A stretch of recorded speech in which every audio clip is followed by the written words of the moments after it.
Lord, you are the Supreme Personality of Godhead and are worshipable by universal prayers, Vedic hymns, and sacrificial ingredients. We offer our obeisances unto you. You can be realized by the pure mind, freed from all visible and invisible material contamination. We offer our respectful obeisances to you as the Supreme Spiritual Master of knowledge and devotional service. The qualification of bhakti, or devotional service to the Lord, is that the devotee should be free from all material contaminations and desires. This freedom is called vairagya, or renouncement of material desires. One who engages in devotional service to the Lord, according to regulative principles, is automatically freed from material desires. And in that pure state of mind, one can realize the personality of Godhead.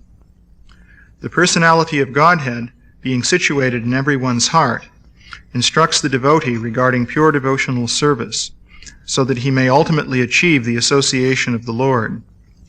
This is confirmed in Bhagavad Gita 10:10 as follows: To one who constantly engages in the devotional service of the Lord with faith and love, the Lord certainly gives the intelligence to achieve him at the ultimate end. One has to conquer the mind, and one may do it by following the Vedic rituals and by performing different types of sacrifice. The ultimate end of all these performances is to attain bhakti, or the devotional service of the Lord. Without bhakti, one cannot understand the Supreme Personality of Godhead. The original personality of Godhead, or his innumerable expansions of Vishnu, are the only objects of worship by all the Vedic rituals and sacrificial performances. So, it's described here that, and Srila Prabhupada also emphasizes in the purport, that the Supreme Personality of Godhead can be realized by the pure mind freed from all visible and invisible material contamination. So Srila Prabhupada points out that the process of sadhana bhakti will enable one to come to that stage by performing devotional service according to the regulative principles. One can become freed from material desires and contamination. And when one's mind becomes purified in this way, then it's possible actually to realize the Supreme Personality of Godhead. Apart from that, this would not be possible merely by manipulating the material mind, that is to say, on a material platform, as scholars and jnanis and so forth may do. You cannot realize the Supreme Personality of Godhead.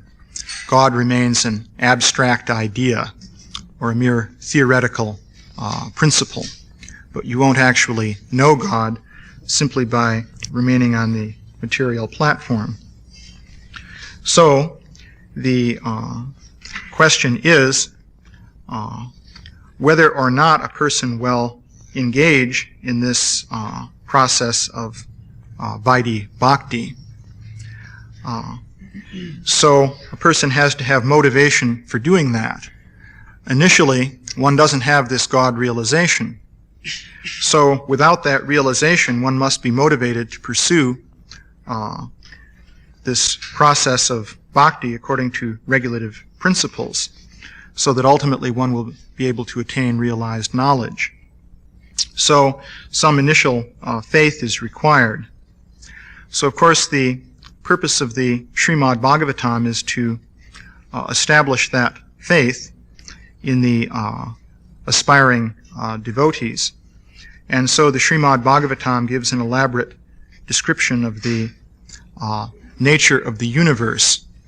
It starts with what one can directly experience within the material world and links that up with transcendental information concerning the Supreme Personality of Godhead.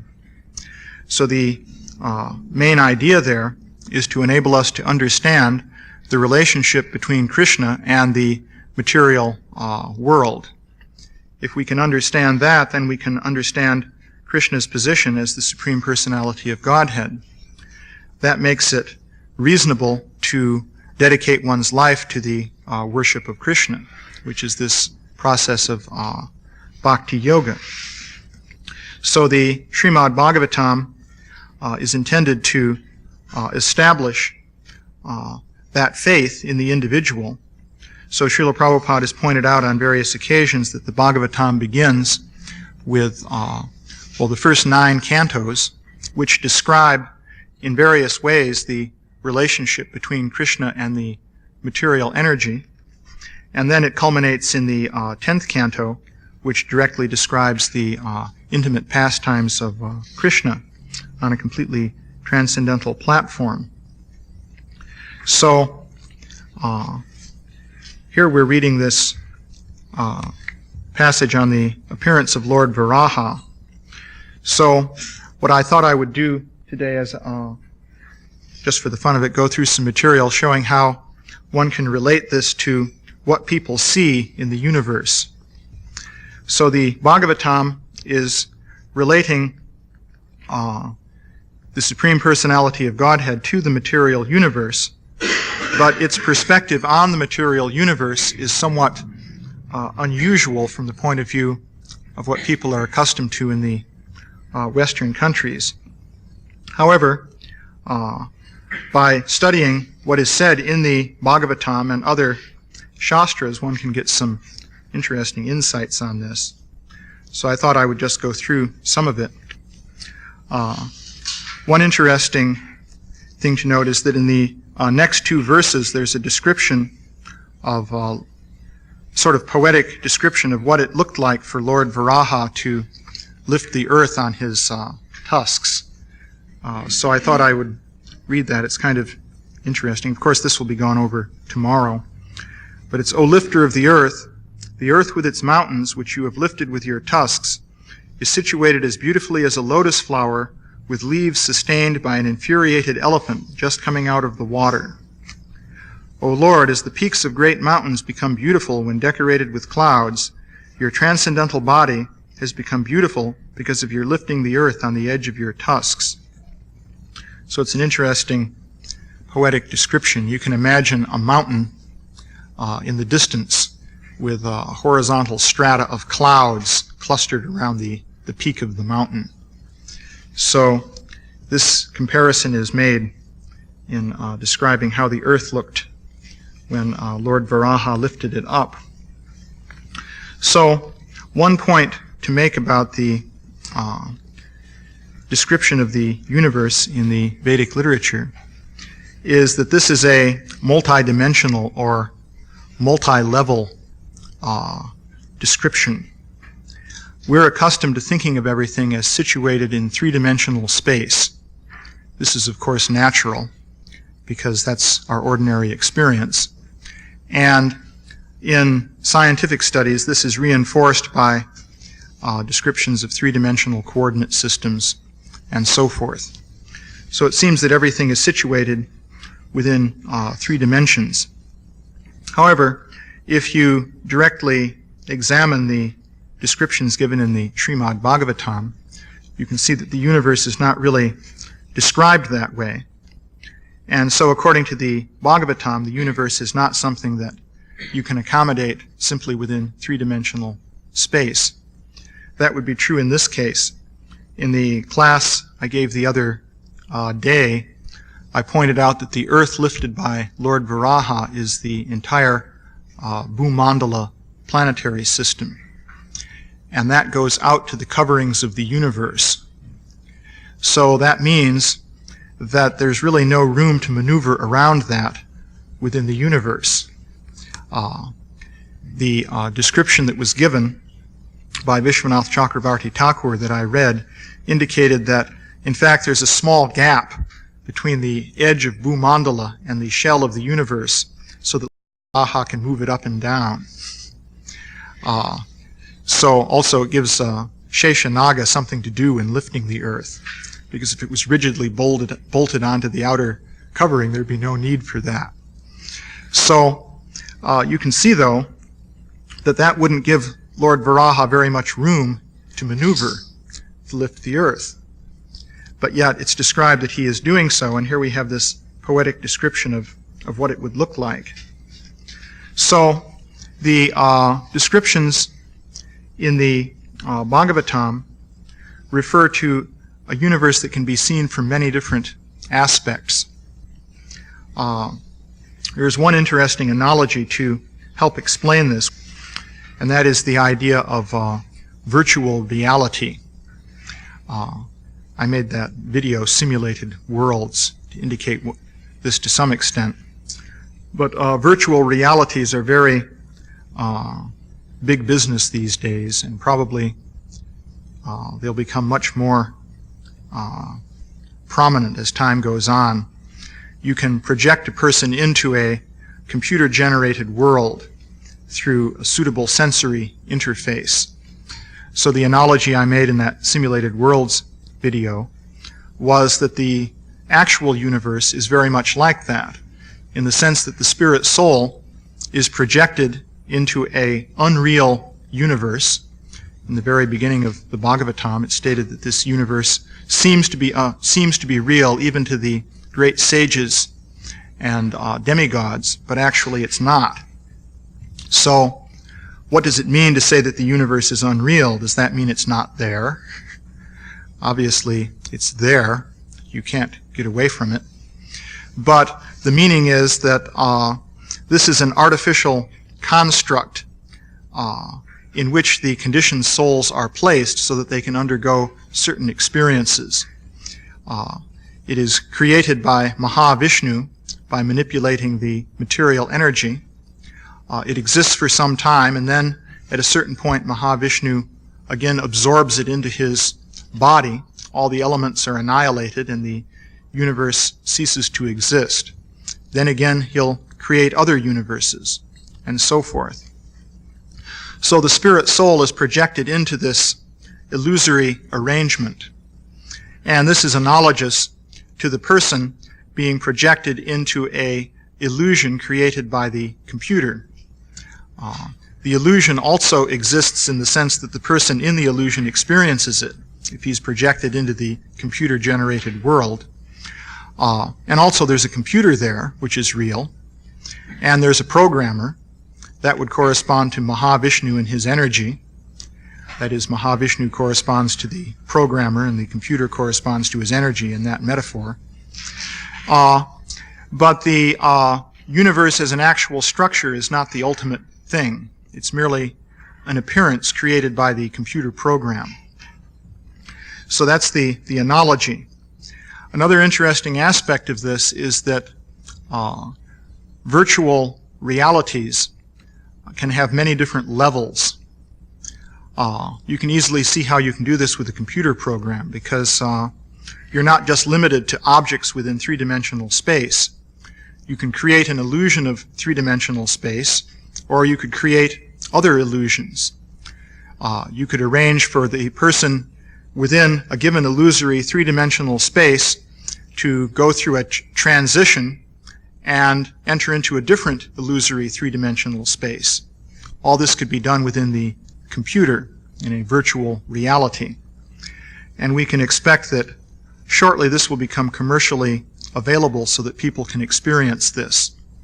In fact, it'll be the successor to the video arcade type games, where you look down at a little screen and see Pac-Man zipping around on a flat plate. The successor to this will be a situation where you go into a world and experience it, and you meet Pac-Man in 3D, who comes to try and gobble you up. And then you have to somehow defeat him. So, in one sense, that's the kind of world that we're in. But it's created by the ultimate video games programmer, which would be Mahavishnu. So, that's a preface. I wanted to just indicate some things about what is in the universe according to Vedic literature. There's a description of how Krishna and Arjuna went to meet Mahavishnu, which is quite interesting. Just in the Bhagavatam, what is stated here is fairly brief. The translation here is, Having thus advised Arjuna, the Supreme Personality of Godhead had Arjuna join him on his divine chariot, and together they set off toward the west.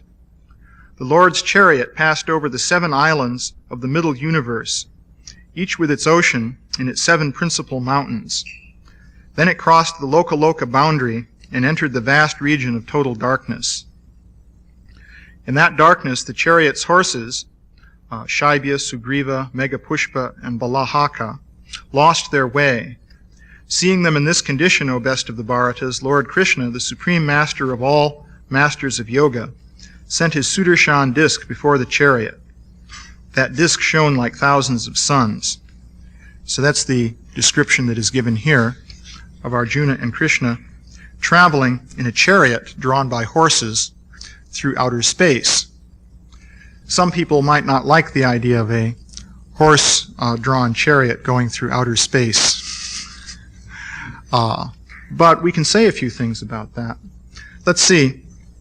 First of all, Srila Prabhupada made some interesting statements. Here in the Krishna book, referring to this same section, he says, seated on his chariot with Arjuna, Krishna began to proceed north, crossing over many planetary systems. These are described in the Srimad Bhagavatam as Saptadvipa. Dvipa means island. All these planets are sometimes described in the Vedic literature as Dvipas. The planet on which we are living is called Jambudvip. Outer space is taken as a great ocean of air, and within that great ocean of air there are many islands, which are the different planets. In each and every planet there are oceans also. In some of the planets the oceans are of salt water, and in some of them there are oceans of milk. In others there are oceans of liquor, and in others there are oceans of ghee or oil. There are different kinds of mountains also. Each and every planet has a different type of atmosphere. Krishna passed over these planets and reached the covering of the universe. This covering is described in the Srimad Bhagavatam as great darkness, and so on. So, the description we have in the Bhagavatam here describes Krishna and Arjuna passing over Saptadvipa, which is described in the 5th canto. Srila Prabhupada describes the Dvipas as islands floating in the ocean of air. So he's describing a scene in which you have essentially planets floating in outer space with different kinds of oceans on them. So that is the description that Srila Prabhupada gives. Now the Bhagavatam describes Bhumandala as a disk with ring-shaped oceans and islands on it. And that's the disk that Lord Varaha was lifting. So the point is there are different ways of seeing it. What I'm proposing is that there are there's one multidimensional reality, and you can see that from different angles of vision, depending on your particular vision. Now, I wanted to go to another description that fits in more with the one from Krishna book that I was reading by Srila Prabhupada. In this one, Arjuna is traveling into outer space on a chariot. This is also an interesting description. As you may know, Arjuna, of course, was the son of Indra. He was born of a human mother down on the earth, Queen Kunti, but his father was actually Indra. And so he had an opportunity to go up to the heavenly planets, where he wanted to acquire celestial weapons in order to deal with things down on the earth. So, let's see, this is fairly long. So, let's see. On hearing his word, Indra's charioteer, Matali, quickly mounted the chariot and steadied the horses with the reins. Arjuna bathed in the Ganges and purified and in happy spirits. He muttered his prayers as was proper. By the way, this was translated by a fellow named von Bointenen. This is the Mahabharata. So, he's translating japa as mutter. One has to realize these little points. But Arjuna, slayer of enemy heroes, having said farewell to the mountain, he was up in the Himalayas somewhere, ascended the divine chariot, brilliant like the sun. And on this sun-like, divine, wonder-working chariot, the wise scion of Kuru flew joyously upward. While becoming invisible to the mortals who walk on earth, he saw wondrous airborne chariots by the thousands. No sun shone there, or moon or fire, but they shone with a light of their own, acquired by their merits. Those lights that are seen as the stars look tiny like oil flames because of the distance, but they are very large. The Pandavas saw them bright and beautiful, burning on their own hearths with a fire of their own. There are the perfected royal seers, the heroes cut down in war, who, having won heaven with their austerities, gather in hundreds of groups. So do thousands of Gandharvas with a glow like the suns or the fires, and of Guyakas and seers in the hosts of Apsaras. Let's see. Beholding those self-luminous worlds, Falguna, astonished, questioned Matali in a friendly manner. And the other said to him, "Those are men of saintly deeds, ablaze on their own hearths, whom you saw there, my lord, looking like stars from the earth below." So, it's an interesting description. As I say, this is from the Mahabharata. So Arjuna goes flying up into the sky on a chariot. This is the chariot of Indra. Matali is Indra's charioteer. So he goes up into this region of stars. And the descriptions are interesting from the point of view of modern ideas concerning stars, and also Vedic ideas. So, and you can relate this to what Srila Prabhupada said of Arjuna and Krishna looking at these planets, which are islands in the ocean of air. In any case, he went into a region, it says, no sun shone there, or moon or fire. So wherever he is, you can't see the sun or the moon. These stars shine with a light of their own, but it doesn't say that it's done by hydrogen fusion in the center of the stars, but it's acquired by the merits of the inhabitants.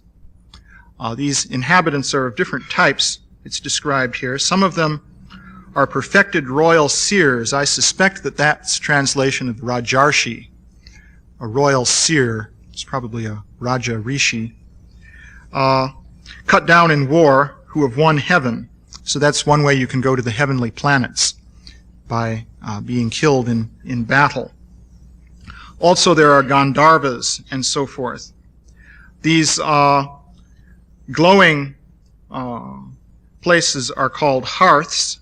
They glow with a fire of their own. Let's see. They're referred to as self-luminous worlds. And they look like stars from the earth below. It says that they're very large, but from the earth they look like oil flames because of the distance. So it's an interesting description.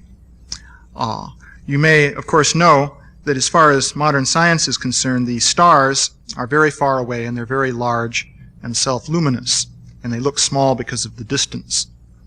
And also, if you go out to where the stars are, you won't see the sun and the moon because you're too far away. Just interesting that in the Mahabharata there's a parallel description to that.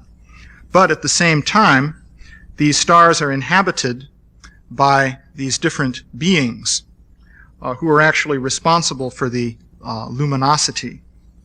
And of course, Arjuna is going by in a chariot. So what I'm referring to here is this idea that the universe has many different aspects. It's a multi-level universe that is described in the Srimad Bhagavatam and the other Vedic literatures. Now let's see. Something else happens here. After this, then he saw standing at the gateway, there's a gateway up there, the victorious white elephant, four-tusked Airavata, towering like peaked Kailasa, driving on the roadway of the Siddhas. That most excellent Kuru Pandava shone forth as of old the great king Mandatar. The lotus-eyed prince passed by the worlds of the kings, and then looked upon Amaravati, the city of Indra. So apparently he went by this region where the the worlds of the kings were situated, which was just described. And he was traveling on the road of the Siddhas. And also here, this is said it is renowned as the path of the gods. So following this road, he finally comes to the city of Indra. And there he meets Indra, and different other pastimes take place. So the word there in Sanskrit would be Devayana. So there's something called the Devayana path. So it seems that not only was Arjuna traveling on a chariot with horses in outer space, but he was traveling along some kind of road that went through outer space. So that makes sense in a way. If you're going to travel with horses, the horses have to do something with their hooves. Presumably they have to run on something. So according to this, there was a road. Well, what sort of road would that be? Is there any other information on that? Well, one thing is we know where the road goes. There's information, for example, in the Vishnu Purana, which describes that road. Let's see. There are two roads, actually. There's the Pitrayana path, or road, and the Devayana road. Those are two examples. They're mapped out according to positions of stars. This is an interesting thing, because, of course, this relates more to the world as we see it with our senses. We don't see these various structures such as Bhumandala and so forth, but we do see stars. So the Vishnu Purana explains this. The page I have right in front of me here actually refers to the Pitrayana path.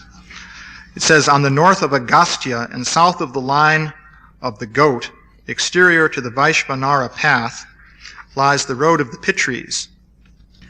It's interesting. It says, there dwell the great rishis, the offerers of oblations with fire, reverencing the Vedas, after whose injunctions creation commenced, and who are discharging the duties of ministrant priests. So there's a description of the activities of the beings down there. This is where Yamaraj is situated. So, to tell you where that is, Agastya is the star Canopus, which is a prominent star that's very far to the south. And this path of the goat corresponds to Mula, Purvashada, and Uttarashada, which are three nakshatras. And they're basically situated where Sagittarius and Scorpio, those constellations, meet one another. So you can get out a star map and see where that is in the sky. So this Pitrayana path starts in that area, and it goes to the star Canopus. The Devayana path is also described. I think it's interesting to know that these are actual things you can map out in the sky. The Vedic literature is referring to identifiable reality here. Here it says, the path of the gods lies to the north of the solar sphere, north of the Nagavithi, and south of the seven rishis. That's a description of that particular path. It says, there dwell the siddhas of subdued senses, continent and pure, undesirous of progeny, and therefore victorious over death. Interesting connection of ideas there. Nagavithi is in the vicinity of, well, if you look at the sky, if you know the constellation Orion, and off to the right of that there's the Pleiades. That's the vicinity of where this Nagavithi is. And the seven rishis, that's the Big Dipper. So from there up to the Big Dipper, that's where the path of the gods is. So that's where Arjuna was going on his chariot. So we can identify where he was. So he was out there among the stars, which he saw to be the luminous worlds of great kings and so forth, who had attained heaven by their austerities or by dying in battle. So there's some more information about this path. in the Bhagavatam. Mystics also travel on this. There's this verse in the second canto, chapter 2, text 24, which says, "O king, when such a mystic passes over the Milky Way by the illuminating Shushumna to reach the highest planet, Brahmaloka, he goes first to Vaishvanara, the planet of the deity of fire, wherein he becomes completely cleansed of all contaminations. And thereafter he goes still higher to the circle of Shishumara to relate with Lord Hari, the personality of Godhead." So, if you look at the description here, you'll see that he's also following this, the mystic here is following this Devayana path also. And it's mentioned that, Srila Prabhupada mentions that that goes over the Milky Way. So, unfortunately, in San Diego, you can't see the Milky Way because of the city lights and pollution and so forth. But if you're out in the country, you'll see this very brilliant band of stars through the sky. That is the also along this Devayana path. It follows that band. It's also known as the Akash Ganga. That's the pathway of the celestial Ganges that is coming down from the point where Vamanadev kicked a hole through the covering of the universe. So, also, by the way, there are traditions in all kinds of different places around the world identifying the Milky Way with some kind of celestial road. For example, the Cherokee Indians said that the Milky Way was the pathway of the departed souls. So here, significantly, the mystics travel on that. Also, the Chinese have a description of a celestial river, which goes by certain constellations. And if you look at the constellations, you'll see this is also the Milky Way. And that fits in with the fact that in the Vedic literature, this corresponds to the Ganges in the sky. So in any case, that's more information about where Arjuna was traveling on the chariot. Now this illuminating Shushumna is interesting. If you look that up in the dictionary, Shushumna, you'll find that that is a solar ray. It is one of different types of rays of the sun. So this pathway is marked out by a solar beam or ray of some kind. But obviously it's not an ordinary sunbeam. There are different types of rays from the sun, apparently. What we have then is that Arjuna is traveling on the chariot on this road. We know where it is, and it's some kind of illuminated beam or ray of some kind. Now, there's information, oddly enough, in current lore, you might say, referring to the possibility of walking on some kind of beam. Now, this gets you into the UFO literature. Well, there's a lot of literature like this. It's interesting, though, in terms of the kinds of correlations that it has with some of the things in the Vedic literature. So, I'm just going to mention one thing, but one could go on for hours giving examples of this. But here is a person who had an experience of meeting up with a UFO. I'm going to describe the relative part here. This occurred up in, there's a place called Tuyunga Canyon near Los Angeles. So that's the setting of this. Anyway, it's an interview here. This fellow McCall is saying, "Do you stand near the ship?" Sarah, she's the witness. "No, I'm starting to float. I'm starting to float towards it." "What do you mean you're starting to float toward it?"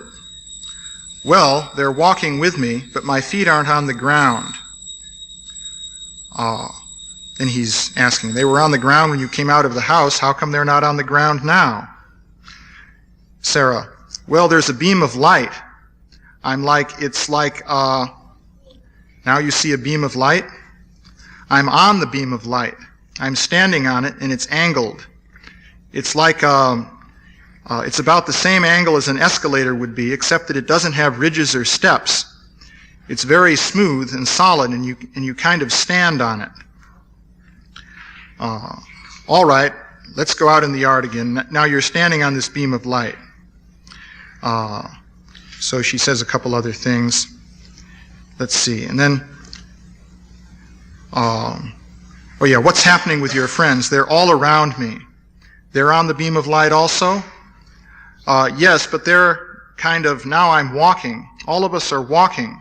But in addition, the beam is conveying us. The beam is moving. In addition to that, we're kind of walking on it too. But yet I don't feel anything under me. For example, it doesn't feel solid as if it were ground. And so forth. Anyway, this is an example. There are many examples like this that I could give. Actually, this is a standard theme. The curious thing about it is that people all over the place come up with this kind of story. So the basic elements there is that you have some kind of beam of light, and this person is walking on it, and other persons are also walking on it. So there is information of that kind. Now, there's some more relevant information to put all this together. We now go back to the chariot that Arjuna was traveling on.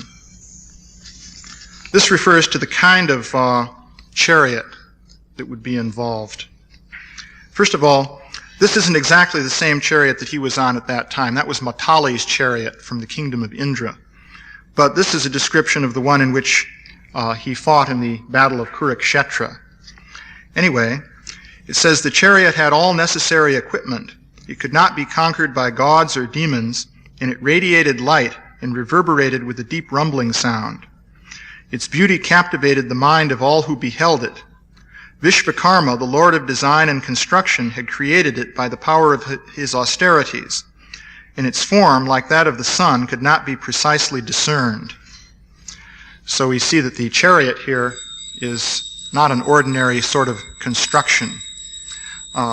You can't see exactly what its shape is, and it's radiating effulgence. That, by the way, can be related to the UFO accounts. These vehicles that people claim to see are described in this sort of language also. You can't quite see what the shape is, and it's radiating effulgence, but it has structure nonetheless. This is a typical description. Now, there are many different descriptions that I could read you, as I said, of different kinds of beings that walk through space, apparently, perhaps on beams of light. But now we come to horses. So this is a description of the horses that Arjuna had. O best of men, let's see, this is when he got some of these horses. By the way, who did he get them from? He got them from a Gandharva. This Gandharva, by the way, was named Chitraratha. There's a whole story behind what happened with him. Actually, there are a lot of stories about Chitraratha. Once he was flying in a kind of flying machine called a Vimana. I'll say more about that also. And he flew over the body of a certain sage who had acquired the Narayana Kavacha armor. There's a whole section in Bhagavatam about the Narayana Kavacha. Kavacha means armor. So his Vimana crashed as soon as he flew over the body of this sage. This was due to the influence of the Narayana Kavacha. That was Chitraratha who was flying that. In any case, at this point, he's speaking to Arjuna, and he's offering these horses. O best of men, I now wish to offer each of you 5 brothers 100 horses of the type bred by the Gandharvas. The mounts of the gods and Gandharvas exude a celestial fragrance, and they move at the speed of the mind. Even when their energy is spent, they do not diminish their speed. These Gandharva horses change color at will and fly at the speed they desire. And simply by your desire, they will appear before you, ready to serve. Indeed, these horses will always honor your wish. That's a description of the kind of horses. So, this is interesting. Obviously, they aren't ordinary horses either. First of all, well, let's see. They can travel at the speed of the mind, which is unusual. Also, they appear and disappear, you notice.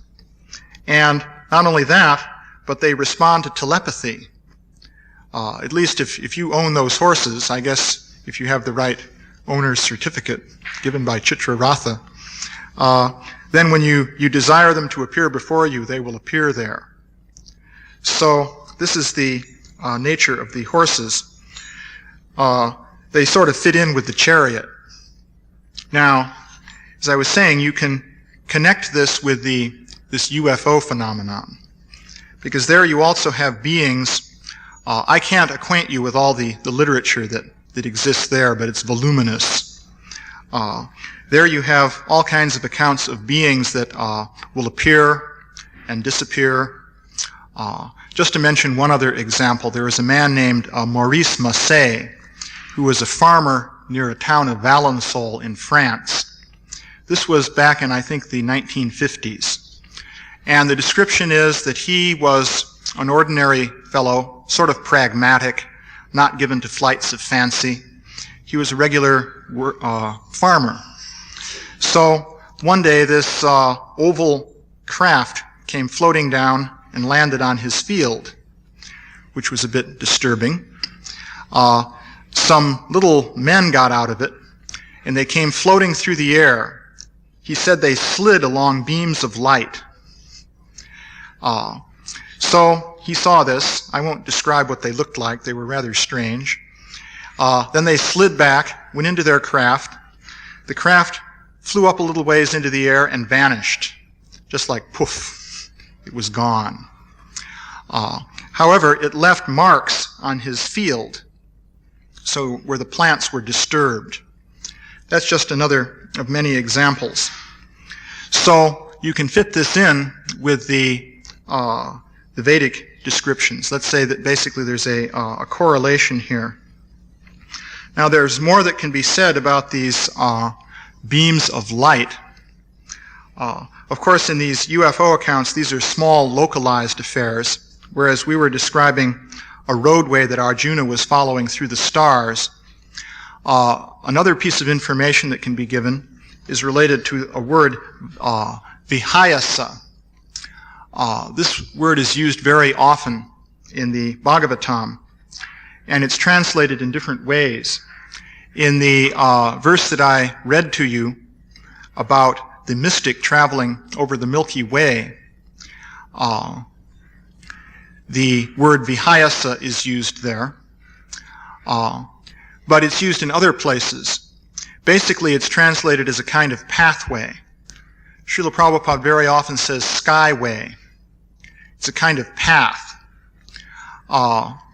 Yogis can travel in this fashion, but travel can also be done down here on the earth, so to speak. I'll give you another example of that. There's the story of the abduction of Aniruddha. Basically, the story here is that there was this daughter of Banasura named Usha, who had a dream about this beautiful young man that she was very attracted to. She happened to know this mystic yogini named Chitralekha, who used psychic methods to identify the person in the dream. Basically, she made all kinds of drawings. Chitralekha, by the way, means that beautiful drawing is what that means. So, in any case, they identified the person who turned out to be Aniruddha, who's Krishna's grandson. Now, Aniruddha was living in Dwarka, and Usha was living in, I think it was Sunitapura, which was the capital city of Banasura. So, and they're, I presume, separated at some distance. So, Chitralekha traveled in this vihayasa manner to Aniruddha's bedroom. It was described that he was sleeping on a very fine bed. And she picked him up without awakening him and took him to Sunitapura by this same method of travel. And so he found himself in the palace of Usha. So that's the account there. That's another example of this vihayasa. method of travel. So the idea is that there's some kind of pathway and you can move along it if you know how to do that. Any questions or comments? There's also the example of the witches, who fly on the branches. Yeah, they're called K Charan. Interesting thing about K Charan, Putana was a Kechari. That word is used in the Krishna book. K is ether and Charan is to fly, apparently. Also, when Dhruva was asked to recite that mantra, Om Namo Bhagavate Vasudevaya, Narada Muni said that if you chant this perfectly, you will be able to see the perfected human beings flying in the sky. And the term used there was K Charan in the verse. Well, I'll just mention briefly another whole topic I don't have time to go into. But there are two kinds of things you find in Vedic literature. They have self-propelled flying machines. These are called vimanas. Some of them are as big as cities. I have a description I was going to read for you of a couple flying cities. A really good one is in the Ramayana. It's the capital city of Ravana was floating.